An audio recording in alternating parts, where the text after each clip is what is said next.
And welcome back to another edition of the Worked Shoot Alliance, where we rank the top 6 of a certain topic, and then you guys tell us why we're wrong in the comments down below. With me, as always, I'm Jim. I'm David. And I'm Randy. And this week we stick with the Royal Rumble theme, and we look at the top 6 eliminations. And we have a good mix as far as like most impact storyline wise, just ridiculous eliminations as far as impact goes. And believability. Let's just get right into it because we got some good ones. Starting with the shitty one. 1992, where I wrote that Hulk Hogan eliminated Sid, because he basically did. But Ric Flair eliminates Sid to win the 1992 Royal Rumble with the help of Hulk Hogan, who's a good guy. I don't know. You guys explain. Yeah, I chose that because it was the era of Hogan, obviously, and I actually watched this as it happened, and you think, well, Final Four, Hogan's winning. And all of a sudden, Hogan is stomping away at Flair, I believe, and then Sid grabs Hogan, throws him out. And the crowd reacted like, yes! I think they actually edited the Coliseum video of it to try to make boos on there, but the crowd was elated that Hogan got eliminated because he was starting to wear thin, and that just changed a lot of course of wrestling to me. And it obviously Flair ended up winning, which nobody expected, especially Heenan knew it all along though. But yeah, it was no, he didn't. Yeah. He was the most nervous out of everybody. But it was I just thought it was huge because other than Warrior at WrestleMania and obviously Undertaker at Survivor Series, like Hogan wasn't going to get touched, and he'd won the prior 2 Rumbles, and suddenly Hogan got thrown out, and it was unbelievable at the time. Hogan was the chosen one at the time. He was the big dog in the yard, and nobody expected him to get tossed, especially before the final 2, let alone tossed, period. So it shows you more reason why they didn't want to go with Flair and Hogan. It was so weird. Yeah, that would have been a great the match that they finally gave it to us was the worst option they could have given it to us. Right, Sid and Hogan, it was awful. Savage and Flair was good. yes, and I was fine with that. Should put that on our worst of list just to watch again. It'll be somewhere. At some point. 1995, Shawn Michaels eliminates the British Bulldog. He's the first to go coast to coast from 1 to 30, even though it was 60-second clock. And that Royal Rumble, if you've never seen a Royal Rumble before, go watch that one because it's the fastest. Yeah. It's done in like 32 minutes. It's just boom, it's done. It's not the best Royal Rumble by any means. But this one was great because this was the whole... If they finally used the 2 feet, have to touch the floor deal and whatever, and then Michaels comes back in and eliminates. I think I've told this story before with the Scramble Vision that we used to listen to pay-per-views on our channel 99. I was a huge Shawn Michaels fan and listened to this and heard that he got thrown over and the music played, and I'm upset. I'm 11 at the time, just very, very angry, and then all of a sudden, they're like, no, Shawn Michaels did it. Yeah. What? Okay. Yeah. That was great. I'll take it. Yeah, it was something. Like I don't think I Scramble Vision this one, but I just remember hearing he went coast to coast, and it wasn't until like 6 months later that I found out it was only 1 minute intervals when I rented the tape. It's like, well, it's not as cool, but it's still awesome. Mm-hmm. But I don't know why it stuck to me. I just wanted to bring it up for this Rumble. When they start off those 2, number 3 is like Jacob Blue. Then halfway through the match, it's those 2 again. And the next guy to come out is Eli Blue. I just thought it was funny as hell. Just because it's down to those 2 again. And it's like they started over. Team. But yeah. God, you just making me remember how bad WrestleMania 11 is. But yeah, the elimination's great. They've shown that so many times. It was just 1 foot touching the ground and Bulldog thinking he won. And I hated Michaels back then, so I didn't like it. Just to think, what would have happened if he slipped a little bit? Oh, I know. Yeah, it would have been a lot different. I mean, I don't know. Do they have Michaels then face him for the #1 contendership, or do they just go with Bulldog versus Diesel and say, Shawn, you just ruined everything? I don't know. I almost think they probably looked at the replay before showing the replay to make sure. True, and that was the other thing is they do toss him to the back, so you can't really see his feet. So kind of what they did in '94 with Luger and Brett, and they landed ridiculously good. Yeah. Anyways. The most iconic visual of that match alone is just the skinning of the cat that he pulls himself up just dangling by the 1 foot. Phenomenal front to back match for the most part. Like you said, short, but worth watch.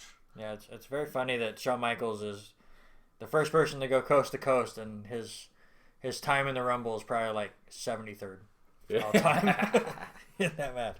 1999, another more of an iconic thing. Steve Austin gets eliminated by Mr. McMahon to let Vince win the Royal Rumble. They were the #1 and 2 entrants, and then they went up and fought in the girls' bathroom, and then they went and had coffee. And, well, Steve took his coffee in an ambulance and left for a while. And then Vince came back and did commentary, which I thought was fantastic. Yeah. This Rumble's awful, by the way. Because everything in the middle is just jobbers. I think D-Lo was in the Final Four even, and Boss Man. But then Rock comes out to distract Austin. McMahon tosses him over. Iconic moment.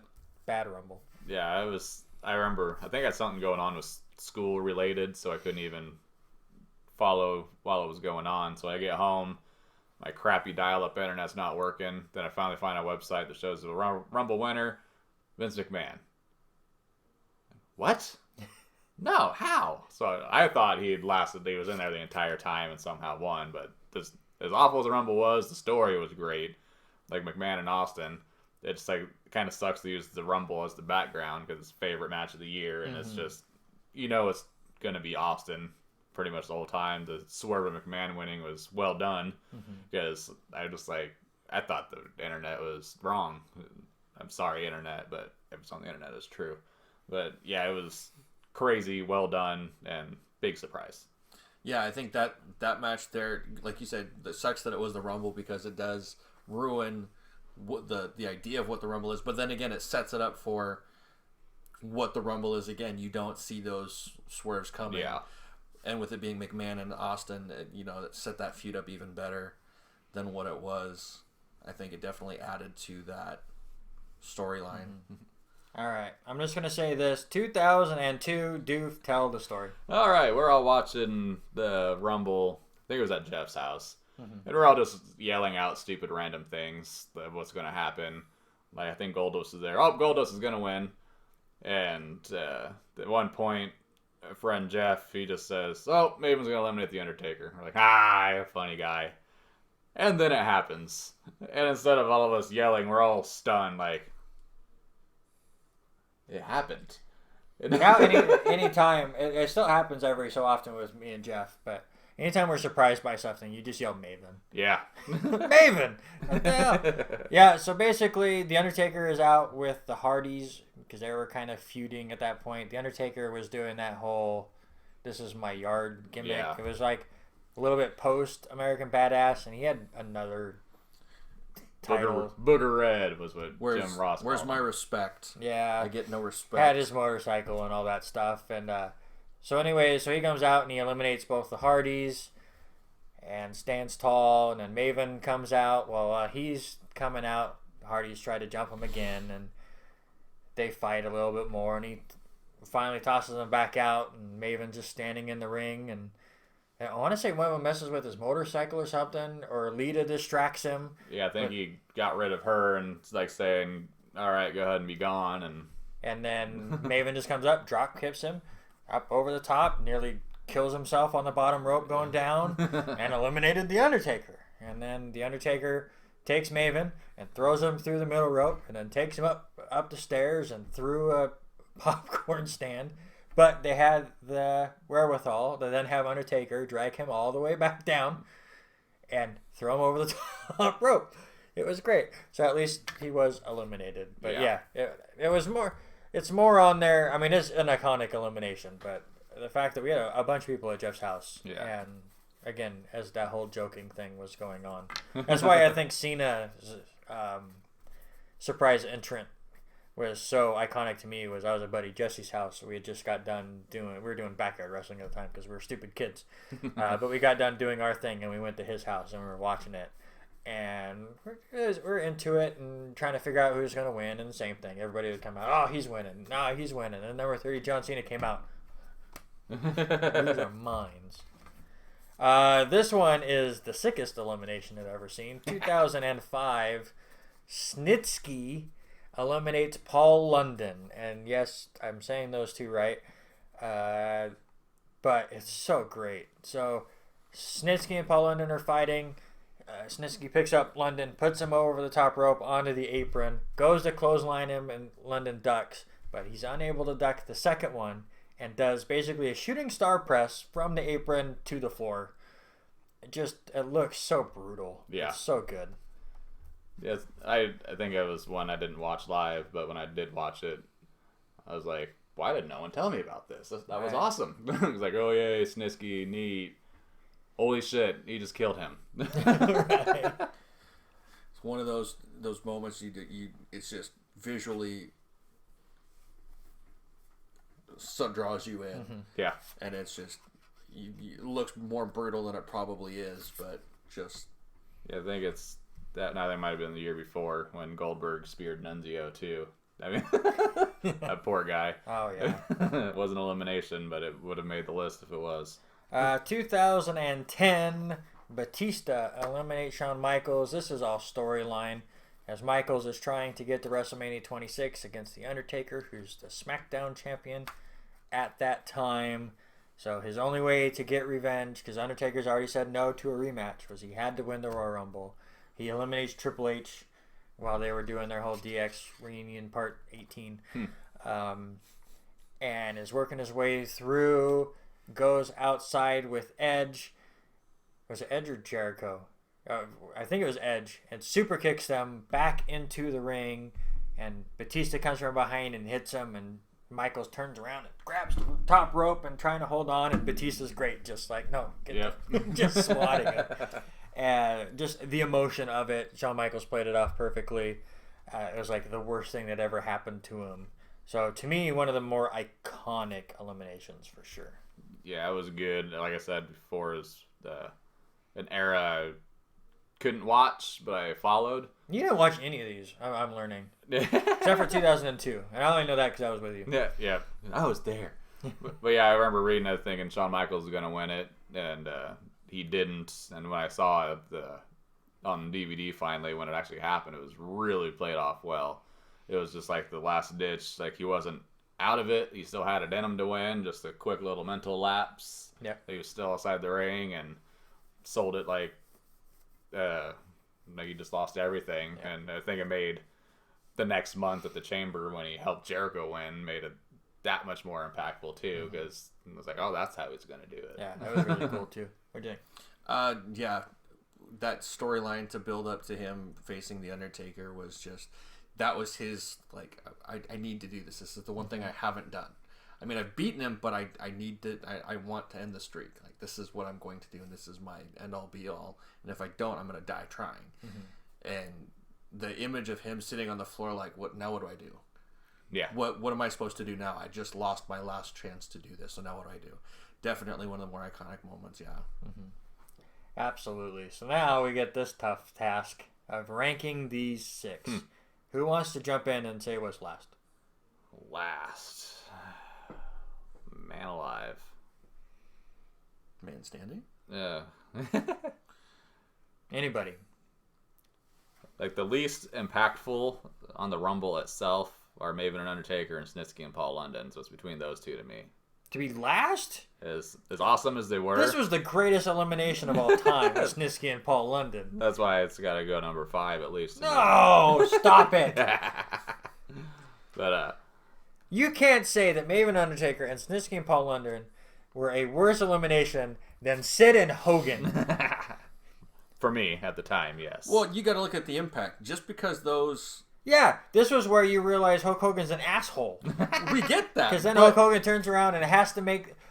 This is what drives me nuts. I understand that we're talking about Sid eliminating Hogan and not the Hogan assisting thing. But right after this is where Hulk Hogan still has to make it about himself, where Ric Flair's been in there for an hour and should have been able to eliminate Sid, but Hogan's like, no, I want to be a part of this stupid thing, so I'm going to help. It's so stupid. It should have been a moment for Ric Flair to shine, and Hulk Hogan just went, no, this moment has to be about me, brother. You can't put those better than those two. I can. That's what I'm thinking. Shut up. Why don't we split the difference and put that between the two, and I'll let you guys pick which two goes first and last. Well, Snitsky's better than Maven and Undertaker. Yeah. This one's more just because we have that fantastic story. Yeah. Like, that one could be 6 to me, just out of... No, I would be fine with it was cool as hell. So Sid and Hogan 5th. Are you okay with that? Yeah, I'm okay with that. Are you okay with that? I'm perfectly peachy. I'm not okay with it. I didn't want it in our top 6, period. I thought I was going to get backhanded there, folks. You might still. The show's not over.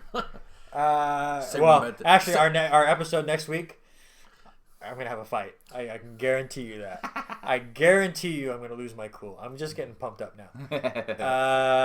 Okay.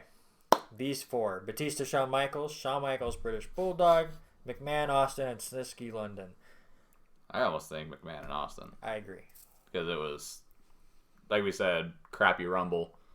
Awesome story. Like, the elimination wasn't much. It looked like he even struggled to try to get him over there. Yeah. It's all Austin throwing himself over. Without saying where we should put Snitsky and London, which one was more impactful from the Michaels eliminations? The Batista one or the Bulldog one? Batista. Which one's more iconic? Batista? Yeah. Okay. Do you agree? I was going to say the British Bulldog because that almost sets up his... Like, he was already a star, but it almost sets up more of the run for him being... like his bigger push. And if we say iconic, we see this elimination a lot more than we see this one. So I was with Doof, but like the moment you started talking, Jim, it's as far as like iconic, I don't hear that I'm smart very often. So thank you, Randy. I'll fix it later. Don't worry.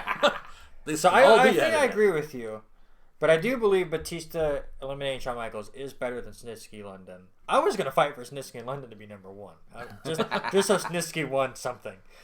But I don't think I can. Best baby kick. We'll do that episode. Sure. It'd be really sad if we can find 6 of those. Yeah. That's a Googleable thing now. CZW might have done some of that, maybe. Oh, I don't know. Don't make me watch that. Do we agree with that? I think so. All right. So R6. What a weird list. This was tough.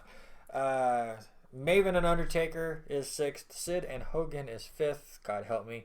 4 is McMahon and Austin. 3 is Snitsky and London. Go watch it if you've never seen that. 2 is Batista and Shawn Michaels. And our most iconic Royal Rumble elimination of all time is Shawn Michaels against the British Bulldog in 1995. And I can't disagree with it. So that is it. We have one more Royal Rumble episode for you next week to get you set up for this year's Royal Rumble, which of course we're all excited for. We have our own pool that I never win and I just lose money, but we will get to that. Yeah. No, the matches are good. But anyways, so like, comment, subscribe. What did we miss? Which was better? Where does Sid Hogan belong to you guys? I just realized that with the light that all I was shining up a bright white card. You guys can't read that. We have it in Braille. It's